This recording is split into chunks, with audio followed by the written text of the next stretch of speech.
Hello, gentlemen. Welcome back. It's Confidently Wrong. It's been a minute since we've been all together. We had Maybe Mardi 2 Gras. minutes. Yeah, 2 minutes. We had Mardi Gras going on. I was out of town last weekend. And Where were Brian, you, Wesley?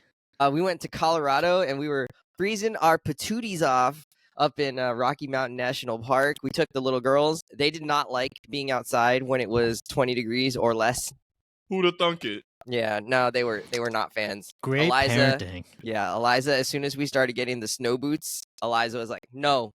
She would just say no. Poor girl. But she made it through. She did all right. And then Kaya, I don't know. She did all right too, but she did not like it when it was windy. Neither did I. It was crazy windy on the second day we were I there. would say most folks don't.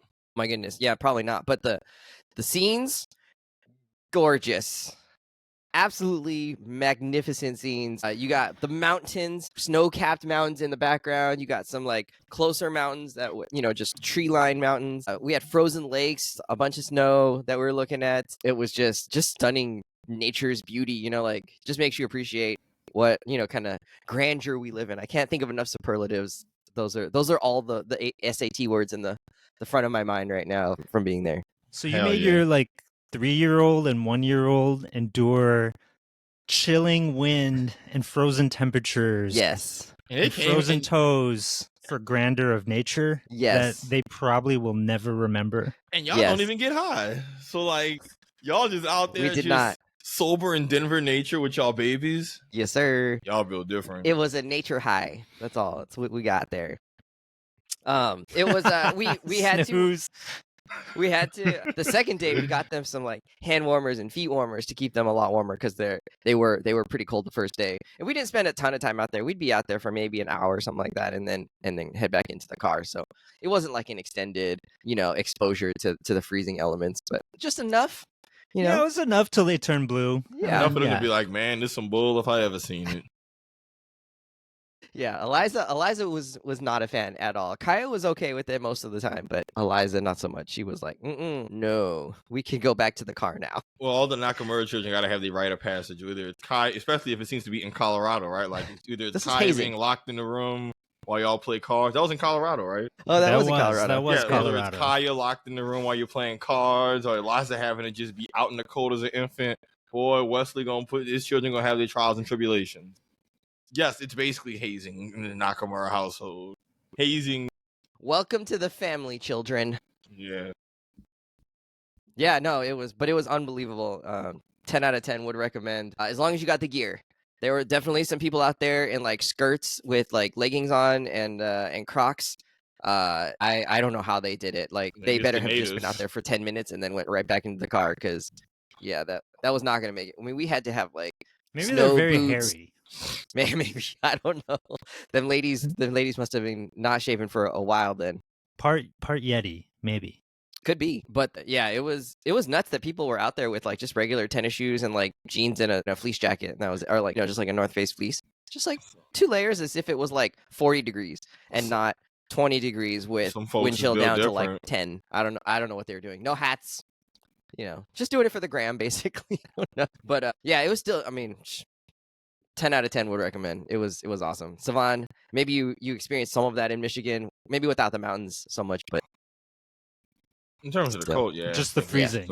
Yeah, just the cold. Yeah, beautiful freezing with no mountains. Okay, yeah, that's not the same then. Yeah, no, you got to be in nature and see the mountains. We saw some deer and some elk. That was pretty cool. Kids love that. I don't know. It was good times. Brian, probably doesn't compare to your glacier trip to Alaska though. That was probably on another level. Because we almost died in a glacier cave. Oh no! Wait, as soon as we came out, was there a bear?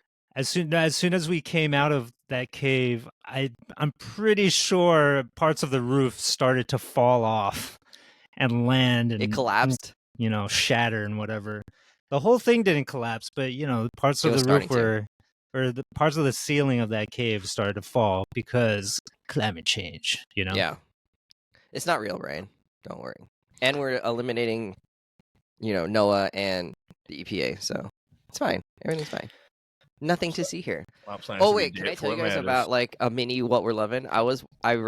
Sped listened to Dark Matter. Wow, the layers of that. That went from I read to I sped read to I listened Well, to. I wanted Next to be step is I clear. listened to it on double pace twice as I fast. uploaded it directly to my. Well, funny that you mentioned that. This is a sci-fi book. Wait, no, but I wanted to be clear because you both, I think, are non-believers in audiobooks as reading. You guys think that listening to an audiobook is not reading. Is that right? I think you take in the information in a different way. I don't Yeah. want to say it's not reading, but like you take it in differently, and It's I a feel different like experience. you process it differently. Gotcha. All right. I don't know if that's true or not true because I don't know that I've ever audiobooked a book that I've also read. But Have you ever booked a book?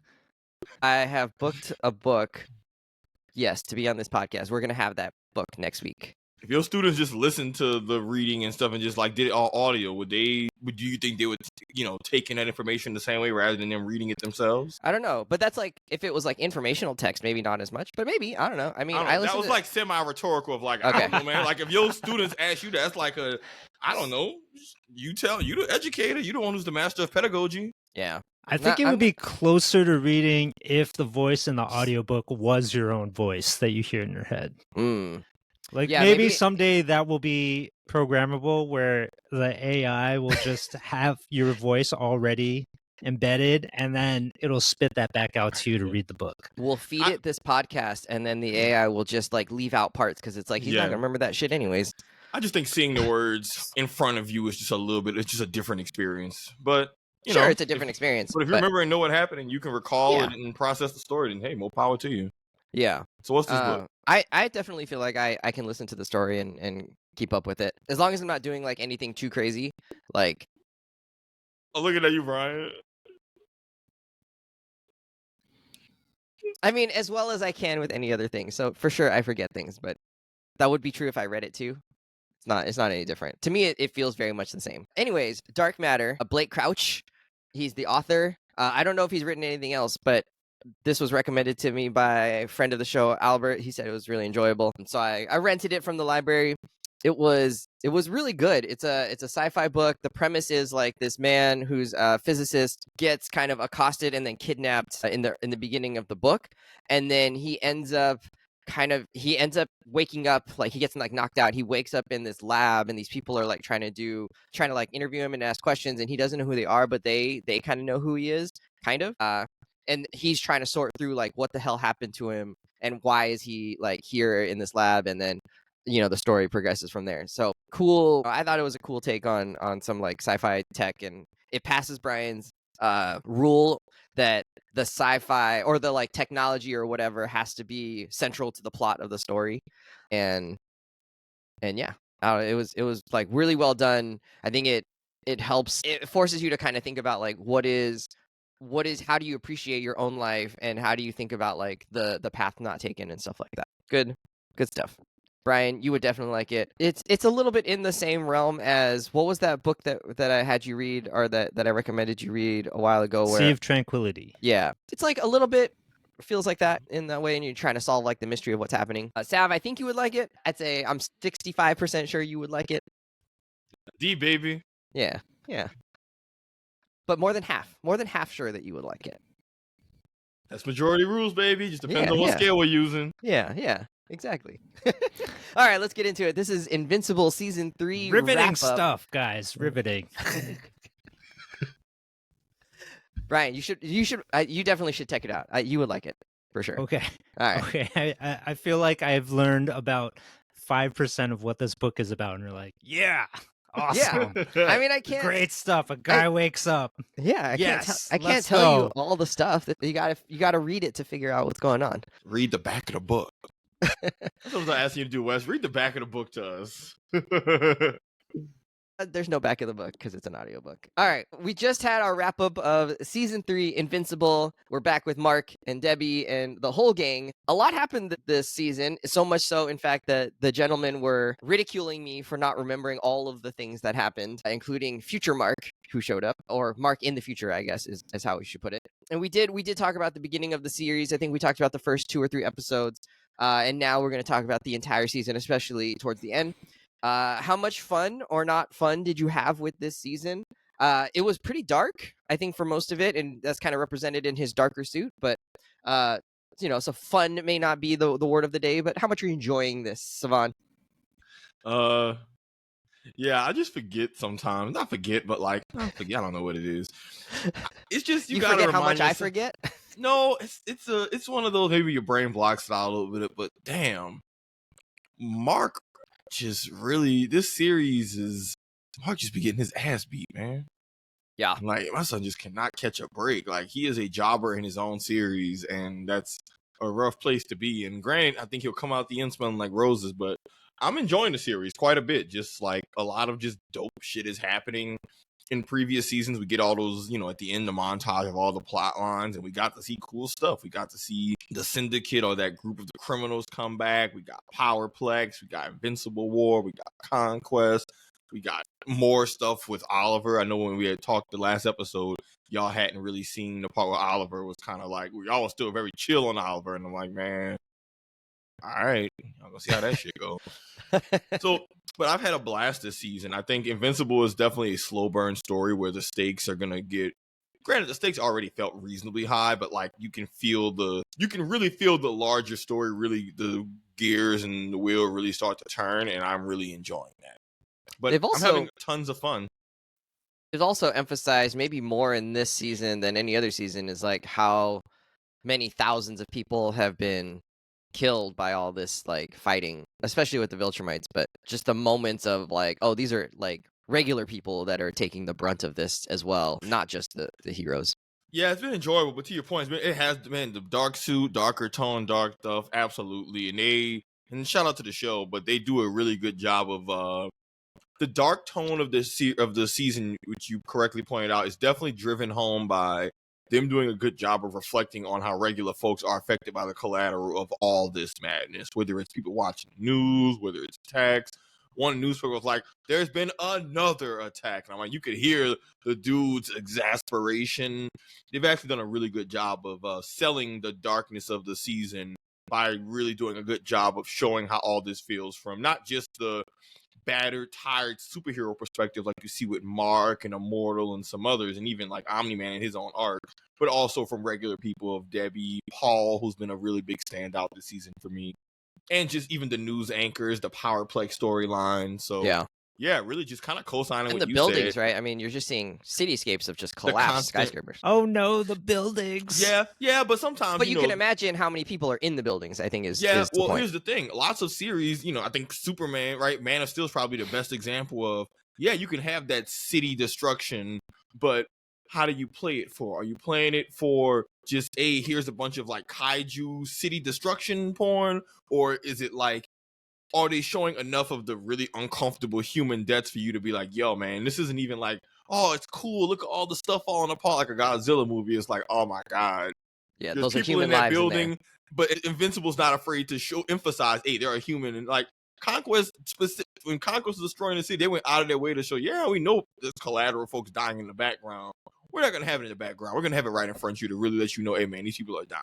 Yeah. But all that to say, it's a dark season and it's fun, but they've really driven home the dark tone through multiple angles, and it's very well done. Brian.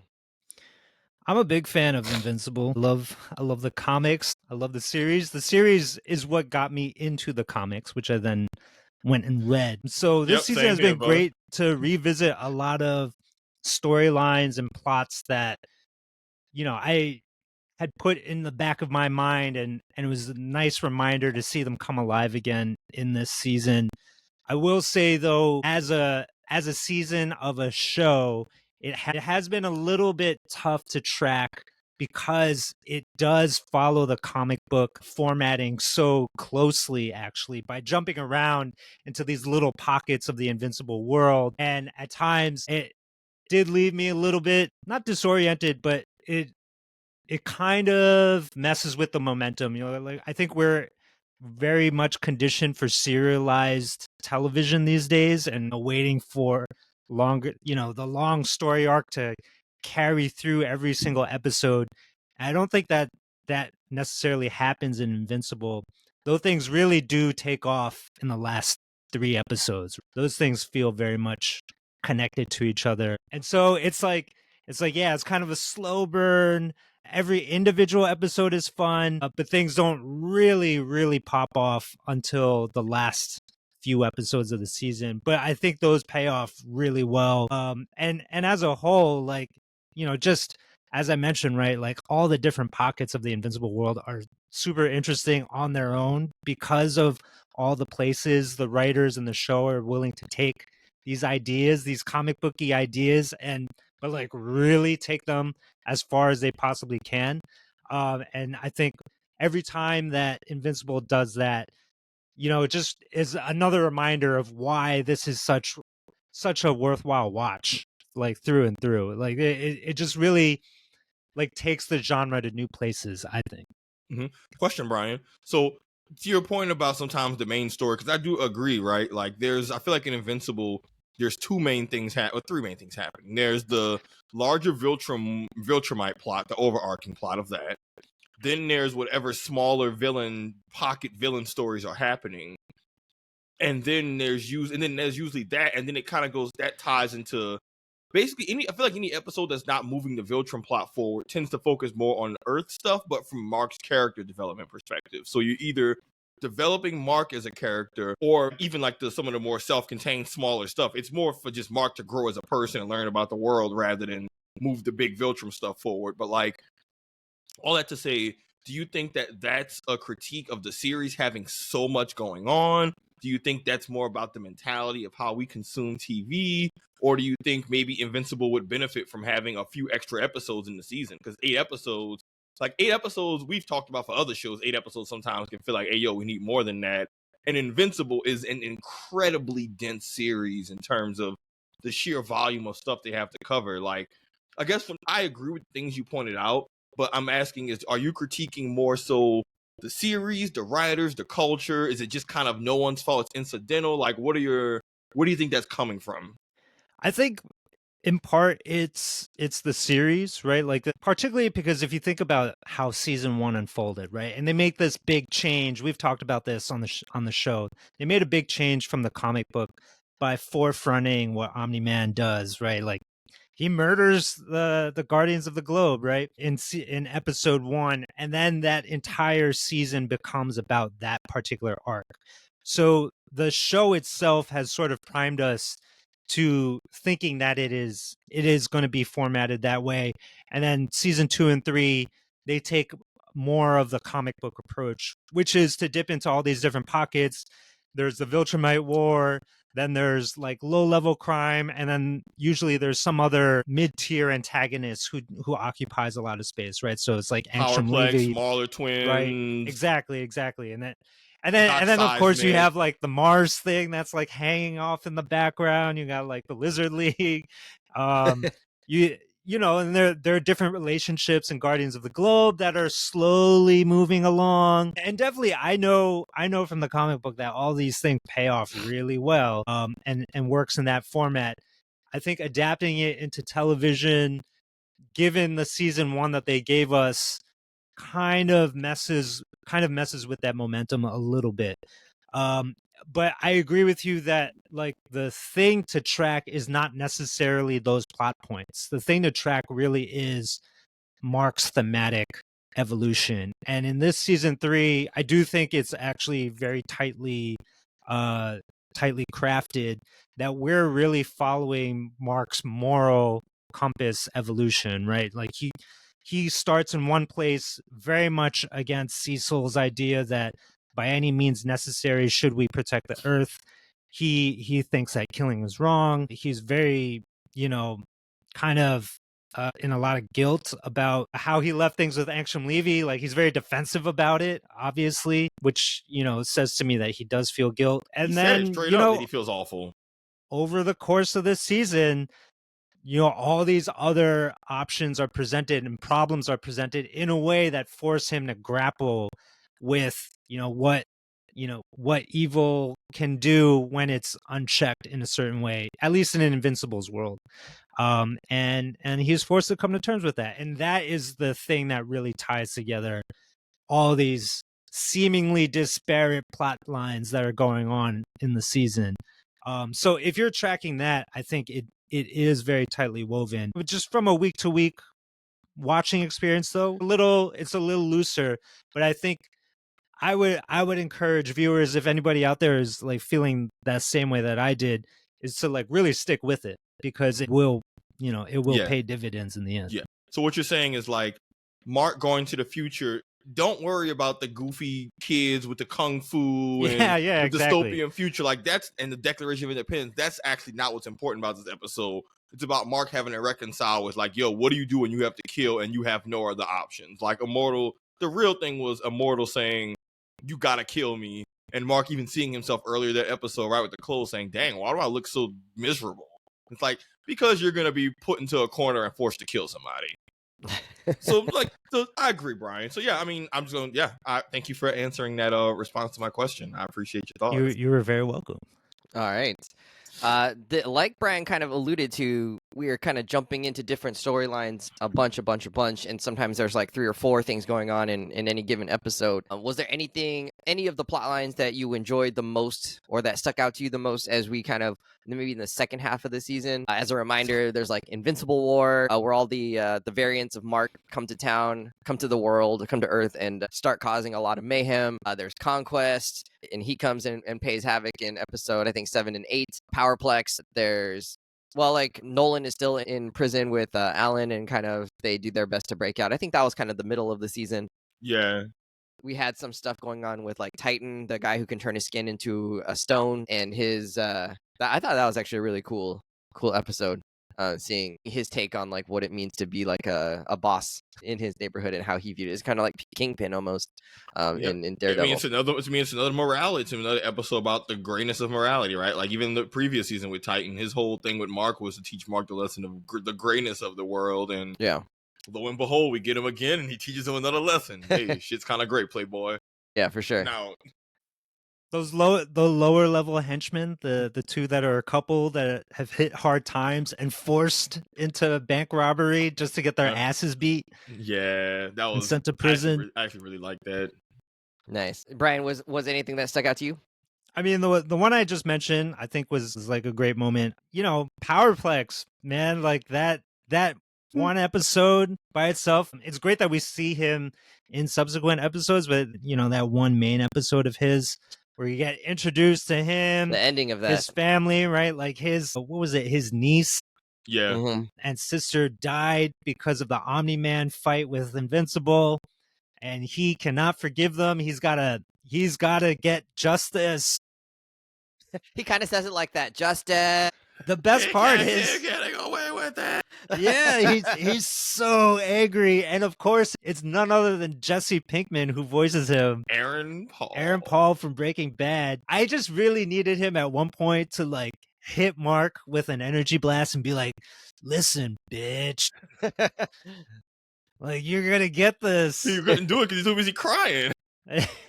Yeah, because he's having a full-on meltdown. Too busy barbecuing his own wife and kid. Oh my god. The ultimate That was horrendous. That was horrendous. Yeah, when I saw the preview for Powerplex, I was like, "Oh boy, so we're getting this one, huh?" Okay. Yeah, absolutely. I think that's such a key storyline, and clearly something that Mark carries with him ever since that happens.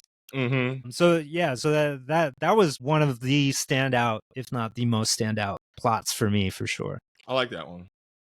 Sav. Oof. All right. There's a lot of obvious answers I can give, but I'm going to give a less obvious answer. I've said this before. I'm going to do it again. I love what they do with Debbie in this series. I love that she really is romance. Not even the romance. I just really like that You're make in your her... relationship phase. No, of life. But I like that they make her the non-powered, grounded human character in all of this world of madness and bullshit. And I like that they really keep her being like an emotional rock within the story. Like, despite all of this, she's still the rock of the family, supporting Mark, supporting Oliver, still trying to have her life together with Paul. I've talked about how Paul actually is a character who I'm a really big fan of. I really like how they've written his character of just being someone who balances out Debbie and can just help ground that entire effing family. even just the idea of like, Debbie's putting so much of this family on her back. She deserves happiness too. And just, Invincible just does a really good job of frankly portraying that family dynamic between Mark and his mom, and now even Oliver and Eve being the girlfriend who's close and they cool with the family. Like, that really, when they're having those moments in the house, I'm like, this is how a lot of real families feel and operate. And TV can do a bad job of making a family feel like, hey, this is how real people interact with each other. But I don't know. I've just really appreciated that, because similar to the whole thing about the moral stuff, Debbie's also a key part in Mark's character development in terms of grounding him and all of that. So when you think about how Mark the character develops, Debbie's a key part, and I've enjoyed her scenes. But I particularly enjoyed Debbie being like so knowledgeable of all the superhero world stuff, and then during Invincible War, Paul saying, "Yo, man, let's get the F out of here. One of them could just come back to this house." And she's like, "No," and he's like, "Yes." And lo and behold, Paul absolutely saved, Debbie's life. I think those were like the less sexy, big superhero fight in your face moments, but like Invincible, in my opinion, is carried by its writing and character interactions as much as its action. So if you didn't have that, I think the action later would fall flat or the stakes wouldn't feel as good. So, props to them for having the stakes of the story increase, but the human moments are really good. And actually, same thing for Eve too. Like, I was always kind of neutral about Eve in the comics. I never disliked her, but she was never one of my favorite characters.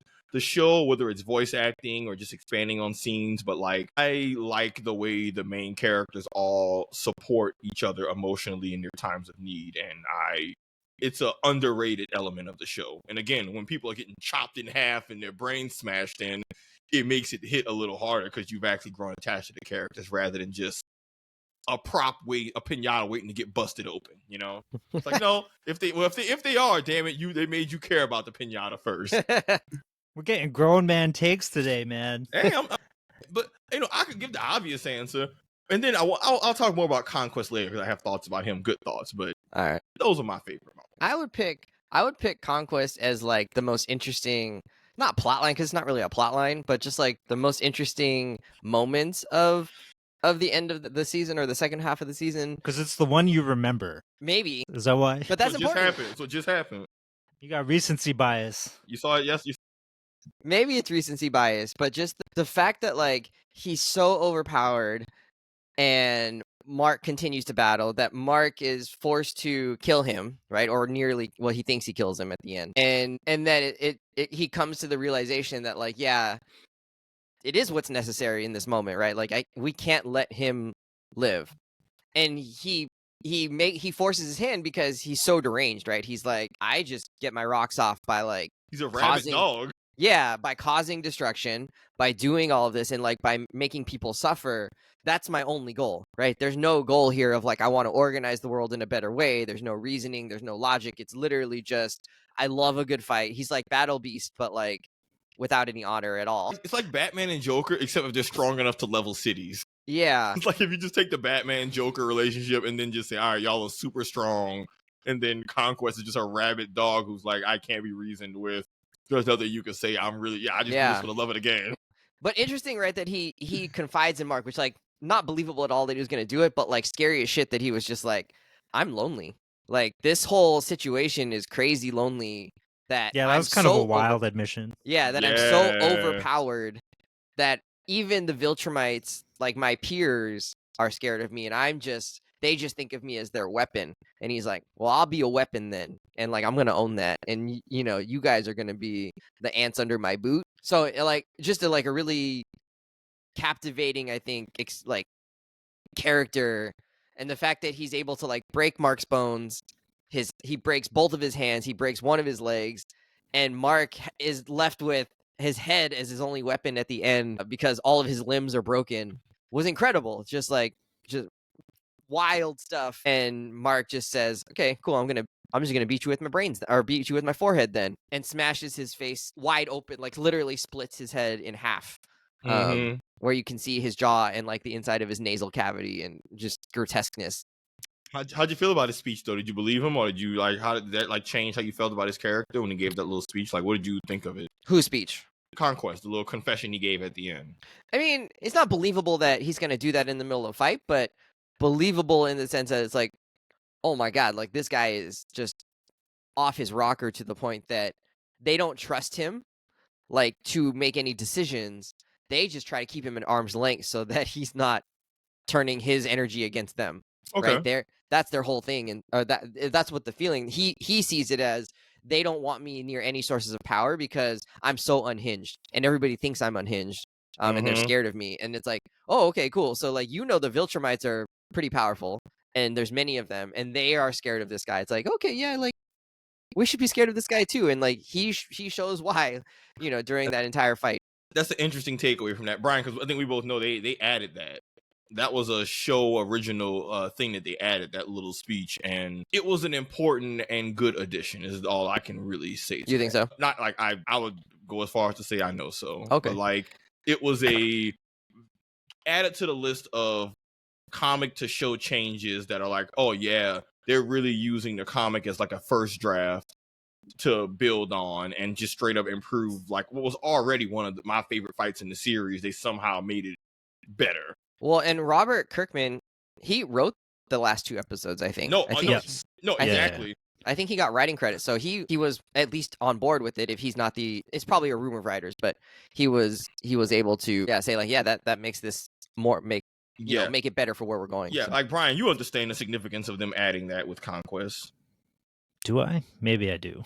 I think if you think about it, you do. But I mean, it definitely says a lot more about the Viltrumites. Maybe I should add that I have read Invincible, but I stopped at like issue 110 or something like that. Because I sort of want to I'm sort of trying to ration it out. All right, as the series is going on. Just know, well, they just know that they added that, and I think it was added to the list of like, yo, these are really good changes. To your point, Brian, I mean, or Wes, of like Robert Kirkman getting writing credit, that makes total sense. Like, he has been second drafting, using this show, the comic as a first draft to improve, and it's like, I think he's knocked it out the park every time, including, I guess we'll talk later about this, but including the post credits with the devil stuff. Like, that's new territory. That's totally new, right? That's new territory. And then I think as someone who hasn't read the comics, I'm interested to see if Conquest in this prison right at the very end where he's like locked in, they said like 600 tons of something to hold him, if that ends up being enough to hold him, or if he breaks out and causes havoc, if they're able to reprogram him, right? Because they kind of laid the groundwork for, hey, we can rehabilitate and reprogram villains into being someone who's actually contributing to society. And is there redemption at the end of the story for Conquest? Or like, is he still going to be somehow an agent of chaos, even while it's just his head sticking out of this metal block? I mean, I think there's different ways you could go with that. Or if Mark ends up coming in and just like obliterating him again, right? And is just like, oh, no. Like, I said you needed to burn the body and I meant it, right? Like, there could be all kinds of ways you could go with that. But we'll see. I'm interested in the fact that Cecil thought it's a good idea to hang on to him, because I would have been like, no, this is not a good idea. What are we doing here? Yeah, that was this is hubris. We're flying close to the sun here, gentlemen. Man, that's what he does. I'll be defending Cecil all the time, and I'm just like, I'm always defending Cecil. Like, look, man, y'all tripping. Cecil got the big picture. I'm like, hey, yo, look, even Donald was like, hey, yo, sir, you showed us what you should do. And I'm sitting there with Donald like, yeah, nah, Donald, you right, bro. Cecil, I know we play with fire, but this is playing with hell. Like, this ain't it, player. Yeah, you can't bet 1,000, right? Wait, the other thing is the thing with the demon at the end. So this is like spoilers, I guess, but do you guys think that demon dark blood? Yeah, he said there is one you can inhabit, right, or something like that. Do you think he meant Conquest, or do you think he meant Mark? So here's what's fun. We have no idea because this is new territory. So Robert Kirkman in the past has talked about how with Invincible there were plot lines that he wanted to explore more of and do, but the series is so effing dense that he just never had time. Even though Invincible ran for like over 10 years, which is wild. Never got around to it. And again, first draft, second draft, revision type stuff. He said he wanted to do more Hell stuff. And for context, Damien Darkblood, he had a noticeable role in season 1 as investigating the Guardian's murder. In the comic, there's not even that. He's nowhere near that, yeah. I think the joke is that he finds out Omni-Man killed the Guardians, but it's played as a laugh for like a half panel, because by the time he brings it up, everyone already knows that, and Omni-Man's already like the story has progressed to where that's not. It's like if he came and said that, and it's halfway through season 2, it's like, that's And that's all you get of Dark Blood. So okay. all the Dark Blood season 1 stuff was already like really, really new territory, and they're expanding on it. So all that to say, Rockman Kirkman wanted to do an Invincible Hell arc. He had mentioned like he had wanted to do it, just never had time to get around to it. So this is going to be fun because we have zero idea. Is it Conquest? His body? Is it Invincible? Is it maybe something with Darkwing in it? It could be a bazillion different answers, and we have no idea who. And that's frankly very exciting. Nice.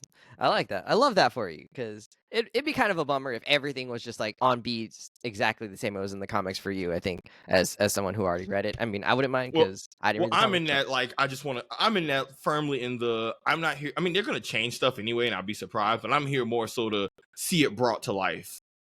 All right. I'm gonna skip ahead a little bit here. I wanted to see what has been like. Is there anybody who on this high cost cast list has been a standout to you this season? I know we always highlight Sandra Oh as Debbie. Has anybody else kind of stood out, Brian? As voice actors? Yeah. Who earned that big price tag and the cost to the animation? Amazon money. Yeah, the cost of the Bezos money, dollars. Does Jeff Bezos make an appearance? I mean, I already said Aaron Paul. Like his voice was immediately recognizable to me. I was like, what the heck? Like they got Aaron Paul in here, Jesse Pinkman himself. They got to get Bryan Cranston. They should have had him be somebody in there just like as a little Easter egg with the two of them on screen together. Well, we already got Negan having his we already got your boy what was his character from Walking Dead? Stephen Young's character from Walking Dead. Man, we already got the Glenn Negan. Yeah. We already got the Glenn Negan rematch. So maybe they don't want to go too meta with all the actor references. I mean, they could do. I think what's her name? The voice actress for Eve is the actress from Community, right? Yeah. They could. Wait, what? They got to get Childish Gambino up in here. Oh, God. But I mean, standout voice actors aside from Aaron Paul, I don't know. But you thought Aaron Paul did a great job? I didn't really love it. I thought it was like too hokey. Was he too screechy? Yeah, a little bit. It's just like overly. I don't know. He just seemed like a parody more than he seemed like an actual disturbed individual. I mean, to me, he seemed just like very intense and disturbed. Yeah, but it was kind of like a man overly dramatic, right? I don't know. I mean, they clearly directed him to do it that way because that's how they went with it. I don't know. I thought it could have been more just like seething anger rather than like, ha, I will make him pay. You know, it's just like very Shakespearean. Well, I mean, I think that's part of what Invincible does, though, is like play with these superhero tropes, right? Gotcha. And villains like that. They're like the Invincible thing, the Invincible title card, like the title card when he did the Invincible title card like 5 times in that conversation. That was kind of so they're taking that kind of crazy supervillain who's like, you will rue the day you ever met me, right? But then actually developing a backstory for him that gives reason to why somebody might behave that way. The whole time I was feeling bad. I think it's really interesting. Yeah, exactly. And he barbecues his family. Horrible. What could be worse? Like, oh my God. But the other standout is Stephen Yeun himself. And I can't believe we are only bringing up the Invincible Award just now, right? Like, he played all the other Invincibles that show up, which is a crazy effing episode. Actually, to me, that like might actually be like the true standout. It was just sort of the obvious thing that I didn't want to point out. But then, you know, when they have that circle of Invincibles, right, and they're talking about why they even agreed to join Angstrom Levy, and like some of them are like, I miss Mom, and or one of them was like, I miss my old buddy from high school, William, right, and like to suggest that they had like, you know, a more romantic relationship in their universe. And then another Invincible who's completely nihilistic and just, you know, wants to kill, right? And so I think showing there was that range of Invincibles, childish Invincible that fought against like either the Guardians or the Teens or the whatever, the Titans, who was just cackling the whole time. Yeah, right. Yeah, like, very different take on him. Yeah, agreed, 100% that the voice acting there was definitely something to make note of, and how different he made all those Invincibles feel. The serious Omni-Man looking one who's all stoic and he was kind of serious. Bored. It's whatever. like cursing doesn't make you cool. Yeah. And the other one who's just dropping F-bombs, F-off. Yeah, no. I'm gonna have to. I want to say, okay, I have two. Jeffrey Dean Morgan, just for the work he did as Conquest. I've said before, Conquest is probably one of my favorite characters in the series. I was like the moment where he floats down at the end of the Invincible. I've been waiting on that moment for quite some time, and they fully delivered. I always envisioned him, Conquest, the character, sounding like Cotton Hill. Hank Hill's dad from King of the Hill. I don't know that. Oh, none of y'all watch King of the Hill? Sorry. Well, he's Damn just Bobby. It's a reference for you. Whatever. He's just crazy. F you. Kendall. He's just crazy. Yeah, Kendall. Just this crazy army guy. But Jeffrey D. Morgan really sold just him being. I like that they always portray the Viltrumites as being psychopaths and violent and insane, but in an extremely calm, buttoned up way. Yeah, he's a little more subdued than you might imagine. Yeah, but but not in terms of his actions, in terms of how he talks. But I like how they kind of can keep that consistent. The Viltrumites are always very well spoken. They always enunciate and they're very clear and deliberate with their talking. And it kind of almost fits that same vibe of how they fight, right? It's very just efficient, cold, not superfluous. Yeah. They somehow balance him They go up for the knockout punch right away. They're not toying with their food. A little bit maybe, but Conquest, he does it, but he's also being serious at the same time. I don't know, it's hard to put into words, but just the way they did the balancing of the choreography of the fighting style and just Jeffrey D. Morgan's just performance, the whole "I'm lonely" speech, I thought that was great. But you got to give it to Steven Yeun just because he's been doing this shit all season. When he's crashing out on Cecil saying, "No, I ain't leaving," voicing a bunch of different evil versions of himself. When Eve gets absolutely wrecked and he's out here screaming, crying for Cecil, the same dude who he can't stand. Or the moments where Mark is sad and depressed. They made him do the full spectrum of emotions this season. Probably besides happiness, but almost every other. Yeah. Well, there is a bedroom scene. Yeah, a couple. But even then, he don't look happy. He looked relieved. It was just even then, the homeboy was bruised, battered. His girl trying to get busy. He's like, yo, Mark is absolutely effed up. He's not in shape for this. Get my son a cold compress, damn it. He didn't get the auto heal like you, Eve. My son is... Get him some Viagra. My son is hurting. But nah, Steven Yeun, the desperate moments where he's don't kill them. He has the range of protecting a loved one, killing someone he doesn't want to kill, being mad about dark. I don't know. Steven Yeun is having to pull out the full bag, and my favorite part is that when I'm listening to it, I don't feel like I'm just listening to Steve Yeun.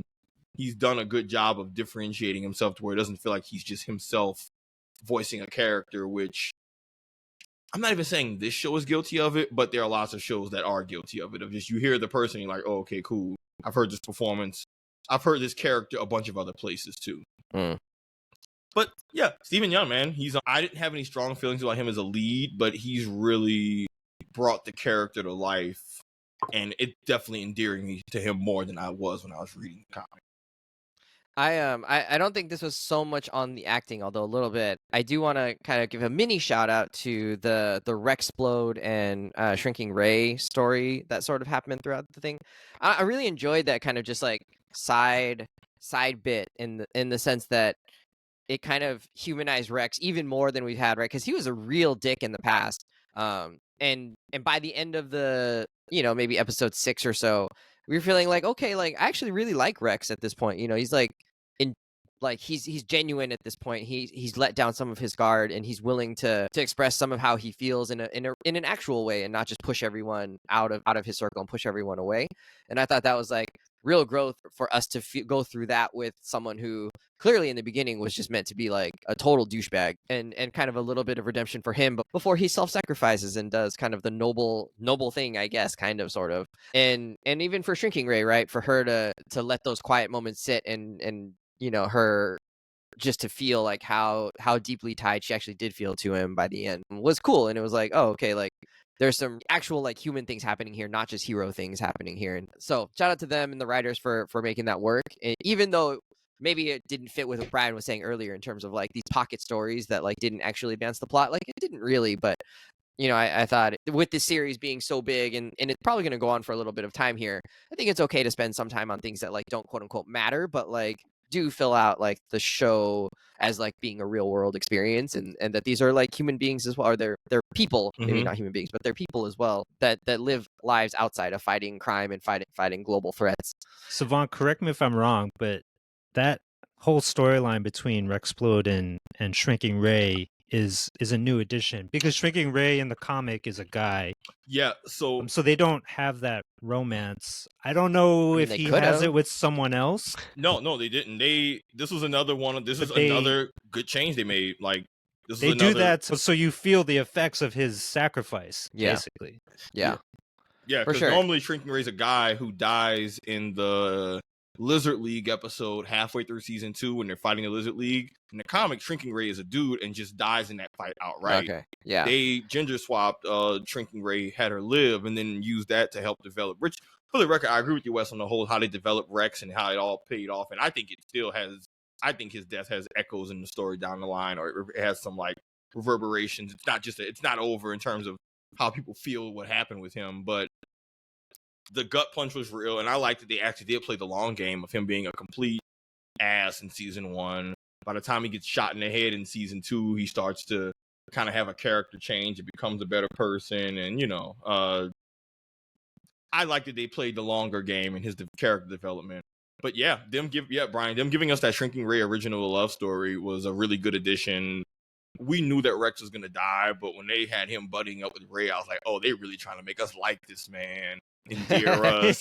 He's being more introspective. He's straight up saying, even in season 2, he's like, he's doing meal kits. Even in season 2 with Mark, he's like, dude, I had to get shot in the head to not be such a dick. Beginning of season 3, him and Mark are like buddies. They homies fighting the people. He's saying, yo, man, you need to get with Eve. Yeah, that was my ex who I was shitty too, but y'all are perfect. Like, they really making him likable, and it just like in the comics, I was sad when Rex died. In the show, I was like, I knew he was gonna die, and I was like, man, y'all really some asses for making me care. Because in the comic, they don't develop it as much. It's one of those, a named character kind of has to die, and they didn't give us a lot of reason to care heavily about Rex. They really made us give a damn. And this man learned to cook. He was on the up and up. Yeah, he was about to hit his like peak, and then we learned about his childhood, right? And then even Rex though, and even honestly for Rex, even though he didn't talk with other characters about it does open an interesting convo, right? Of balancing characters in the show, balancing their superhero lives with their regular person lives and deserving happiness. And Rex was kind of a tragic character in that he never had a choice. Yeah. Right. Like he says all I had was this, and he kind of doesn't know how to let it go. So it's almost it's tragic in a sense too. And again, I'm curious to see if the show will.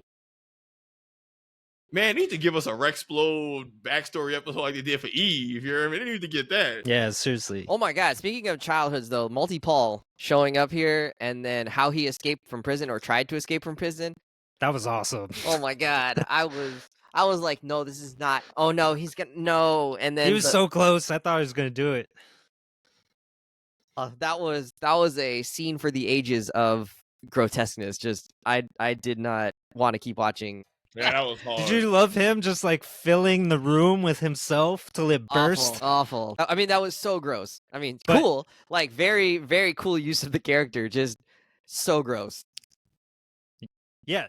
That's what I'm saying. Invincible will take the concept to its logical extreme, and it's awesome. All right. So speaking of, the Invincible War, we're seeing a bunch of marks, and maybe even Multi-Paul, where we're seeing very many Multi-Pauls.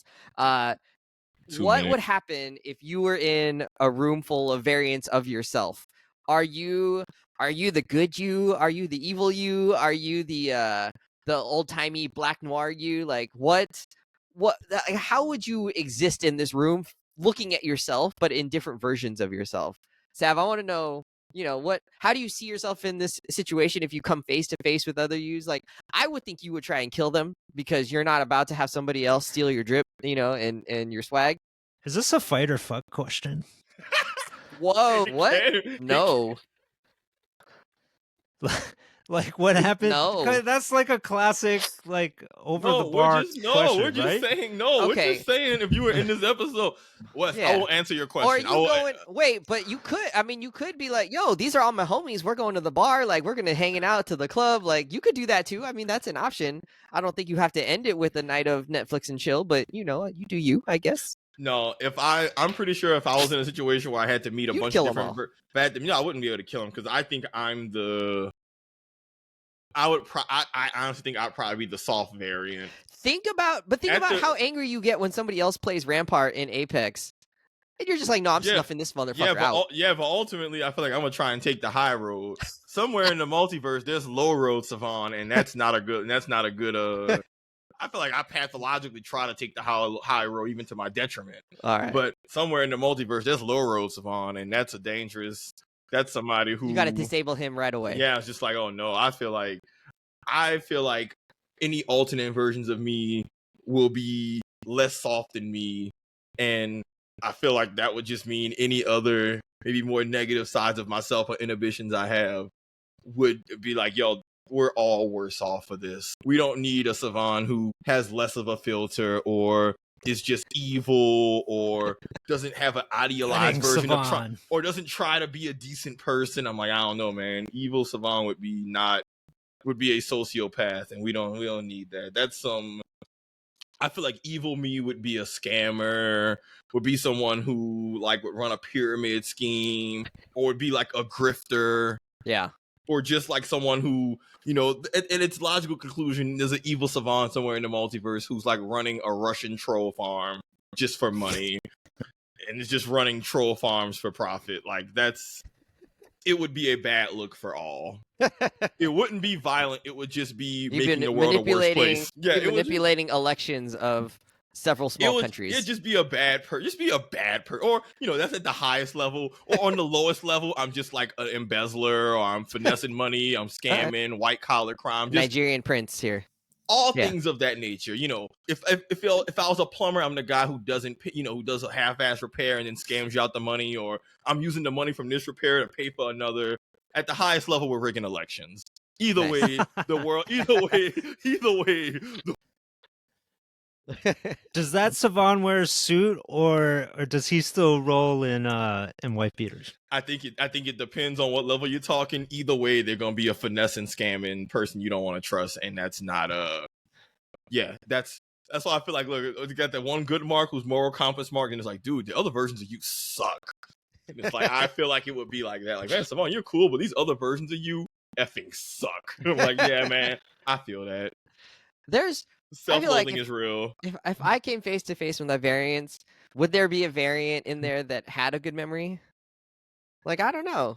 Is that just a core thing to like my biology? Is that a nexus trait? Yeah. Is that the only? Is that? That's canon. Spider-Man Uncle Ben has to die. Yeah. Wes has no memory. The Daredevil has to be blind. Wolverine has to be Canadian. I'm trying to think, like, what would my variants be? Like, there might be like a Dr. Wesley in there. Like, there was a time I wanted to go to med school. There would be and then maybe you'd be married to a teacher instead of a doctor. Yeah, okay, I can see that. There'd be a me that like didn't meet Jen or didn't marry Jen, right? Like maybe she never transferred to Texas or from Texas to Penn. What would it be if I didn't meet Brian? Would I be better or worse off in my life? No, I'd be worse off for sure not having met Brian. Yeah, there'd be no podcast, bro. There'd be no podcast. Yeah, we could be out living our lives outside of, you know, the inside, which would just be out, you know, exploring and adventuring outside. No, we'd be playing video games probably. Wes, I think your variance would be, you would have to be there's a basketball version of me. You would be the lead. You would be the better version of your variance. Wes. I feel like your variance would either, like, you have a actual like strong like moral compass and actually have like grounding foundational beliefs in terms of how you move through the world. Like that's a pretty big deal. Yeah. So I feel like some of your variants, if they're just weaker in that, you would have to just like be their leader or I feel like if you met a bunch of variants of yourself, you would ultimately become like their teacher. And just have to like be like educate This is not how we do things. I believe in growth mindset. You all can grow as individuals. Yeah, maybe I'd have to lead them in that way, I think. Maybe there's a city councilor, Wes. What do you think? Yeah, that could be right. Like running for a seat on the city council. If all that sort of like moral compass stuff went in that direction. It could be. But like there's a version of me with like a traumatic childhood, right? Who doesn't develop that and then ends up Wes, I think all your variants Wes. Yeah. I think all your variants are like all pretty decent though. Like hopefully. Wes, I think the worst version of you would just be like a troll. Which is not terrible. But like, I'm I don't not think committing like major crimes. Yeah, like I don't think there's a multiverse where there's an alternate path where Wes just becomes an absolute like murderer or something. Or is out here just on the streets gangbanging. Like, I feel like that's like Wes has a strong enough. Wes has a strong enough foundation to. They got small gangsters. Don't let that stop them. Like, I just think you have a good enough foundation to where your variants aren't just gonna go off the effing wall. Like, clearly, Mark had this Viltrumite dad, so clearly he was set up for failure in terms of just like, yeah, man, your dad tried to conquer the earth. Yeah, man, a lot of kids, look, the most children of dictators, they don't have the best track record of, being well-adjusted. So, like, I understand why all these Mark variants are so effed up. I'm like, oh, yeah, I guess you're Paul. Like, I mean, look at Eric Trump, right? And Donald Trump Jr. You're right. Or Uday Hussein. Brian, you come face to face with your variants. What's the situation? What are you guys gonna end up doing? If there was like a gathering of all my variants together, I think very quickly we'd all like suss out the situation and be like, I'm good. I'll just like turn around and walk away from each other. I don't want to hang out with you. This is not for me. What's Dark Brian look like though? Like there's gotta be at least one version of you that extremely tan. What kind of dark? What does evil Brian look like? Don't say the same thing. I think evil Brian is also probably an addict of some sort and like really into a lot of indulgences. I would tattoos say. And cigarettes, like tattoo cigarettes, even longer hair, weed, leather jacket, alcohol, like chasing after things he shouldn't be chasing after, and living that life. That's not necessarily evil. I think that's just a lot of vices. Where does that Brian spend most of his time? At the villain bar known as the Undertow. A lot of time in bars, nightclubs, things like that. Yeah. That is a only awake at night, Brian. I was wondering if you were like, I'm going to be spending all my time in like Monte Carlo or some place glamorous, or if you're going to be like in the back streets of some South American country, Bolivia or something like that, just hiding out. Maybe hiding out in Thailand with the rest of White Lotus cast. Yeah, there's definitely a rocker. Madripoor, But in my multiverse of Brian's, I feel like it's a bunch of different versions of you that all pursue, like, I guess in my mind, the nerdsy arts side of you is there regardless. So could be different. So I could see that. So it's different variations of like, okay, right now we have DJ Brian. Right now we have like, I wish. Right now we have like, that spark died a long time ago. We have married film director Brian doing his thing. Well put together, got his button-up shirt on in the morning and all that shit.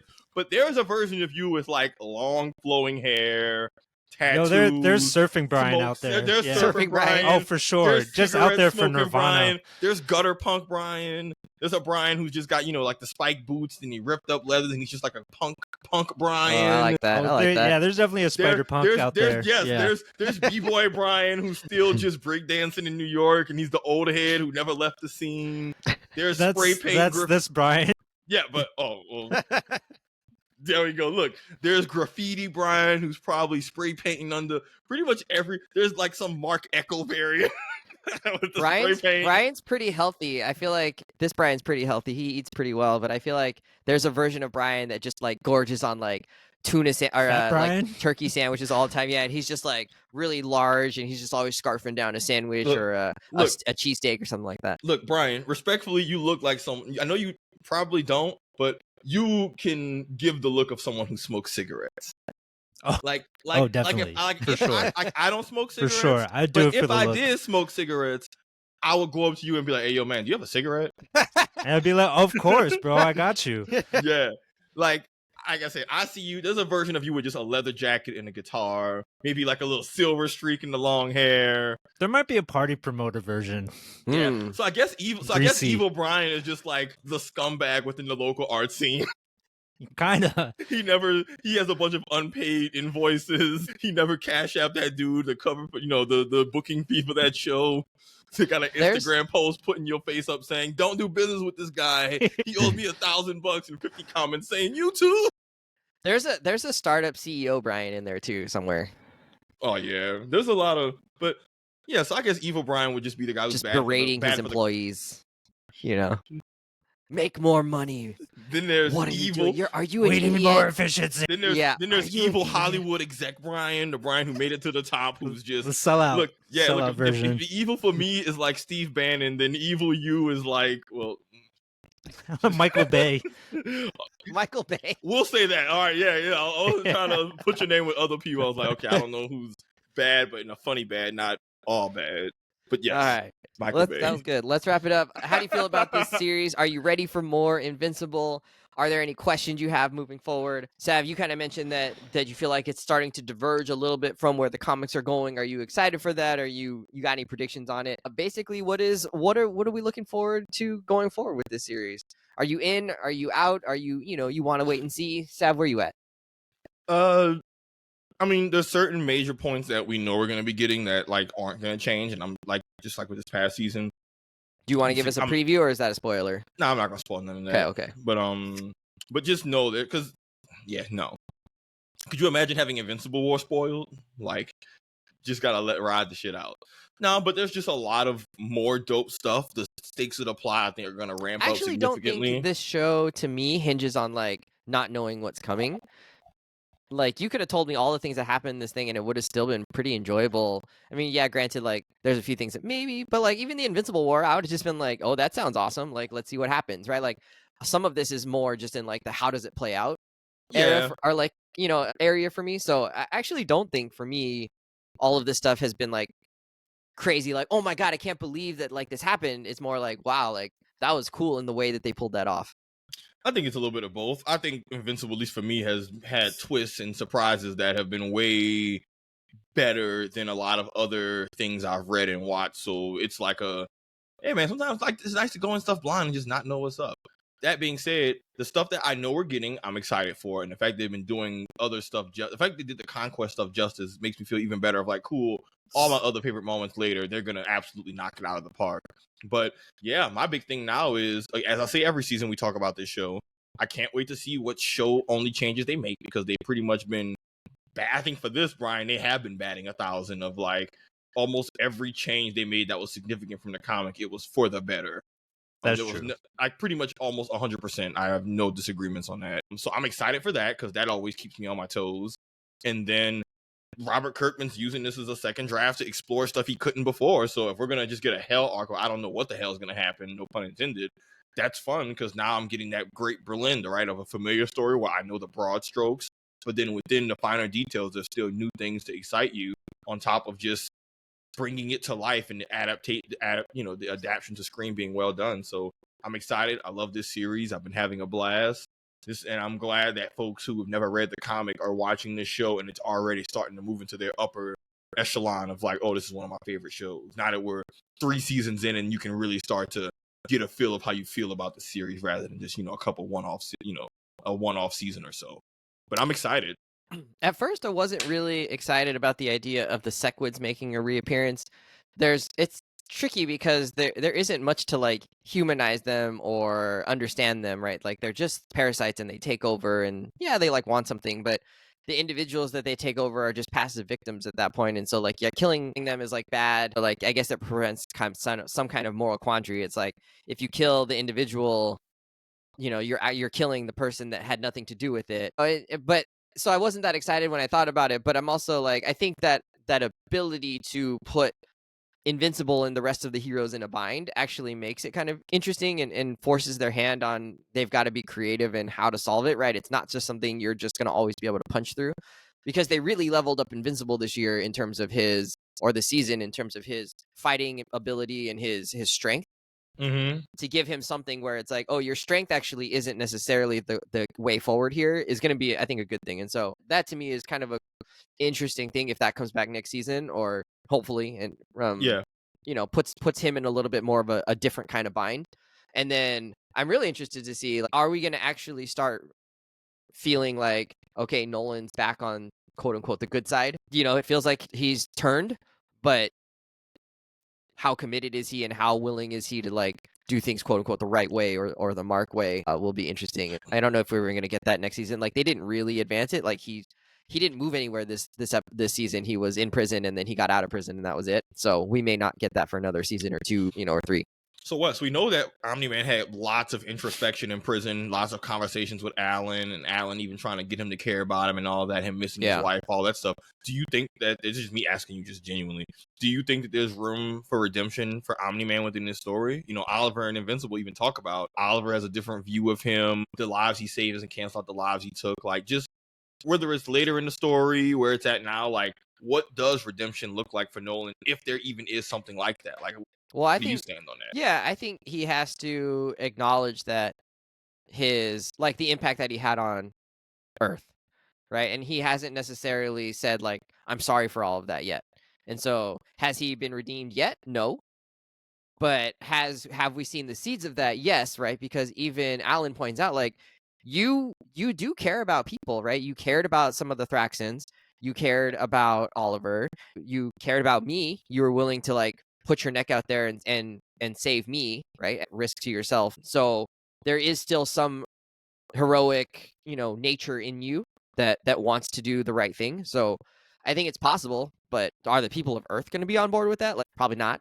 At least not right at first, right? But if they see him fighting the Viltrumites and he's the reason that they actually win this war against the Viltrumites, like, people love winners. You could do a whole lot of things in sports and come back from it because you help your team win, and like, people are willing to overlook a lot, Kobe, for bad behavior. So like, it's certainly possible. I think that they could do that genuinely and make it feel real and have the audience start rooting for Omni-Man again.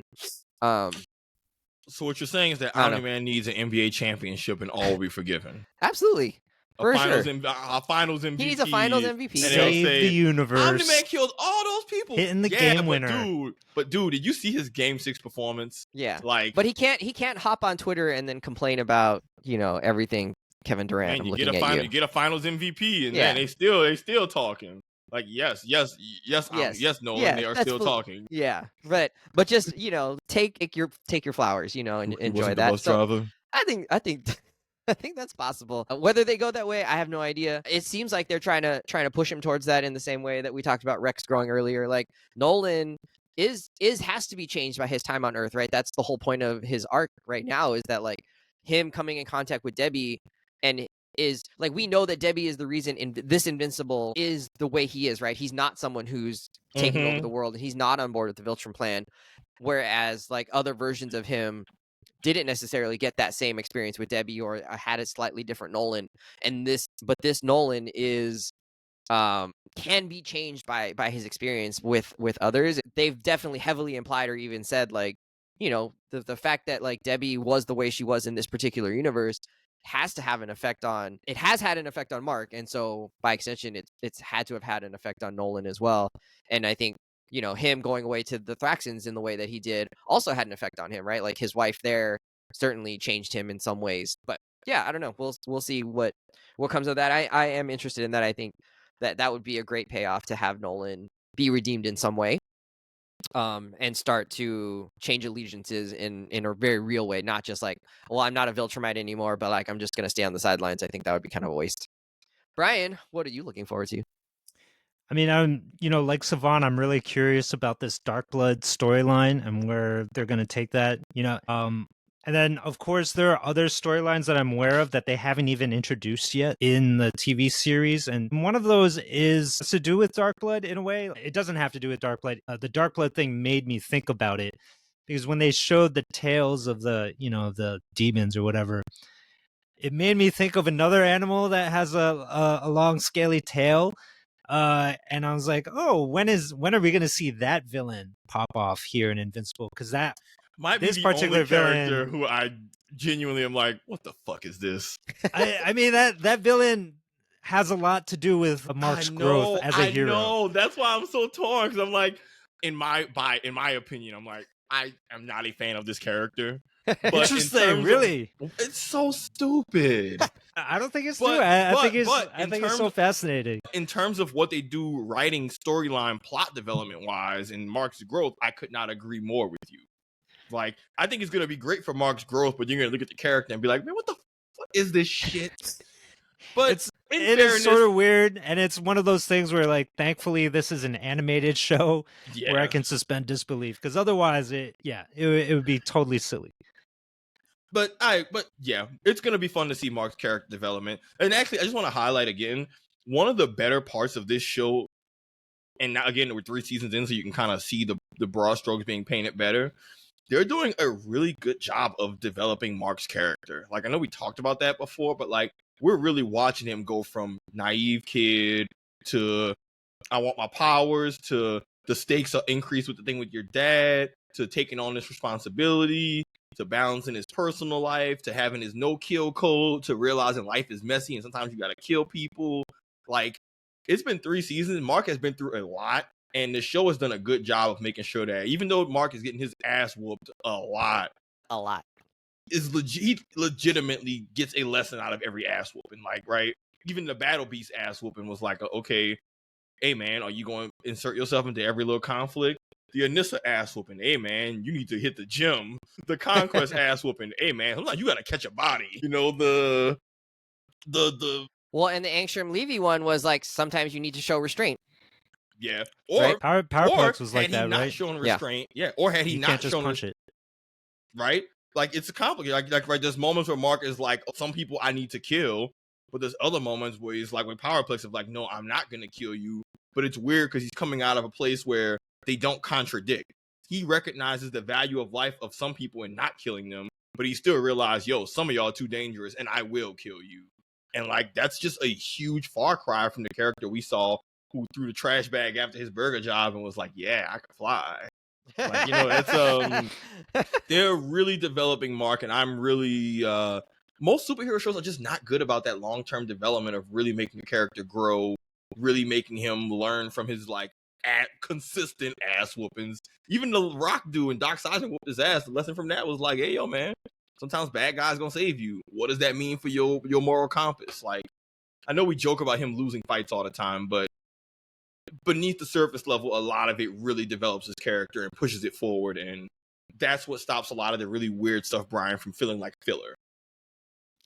I also think that, to your point about Mark's own character development, one thing that's important in that is his relationship with Eve, and it'll be interesting to see their relationship grow and, you know, what effect that has on Mark. And I know they go through they have a lot of their own difficulties, each one going through some changes, but their relationship continues to, you know, explore new bounds, and seeing that in the TV series will be fun to watch as well. They have a really well-written relationship, especially for people so young. Like, it's very surprisingly well-written. Like, I'm shipping Mark and Eve pretty hard. I'm like, yeah, y'all deserve this.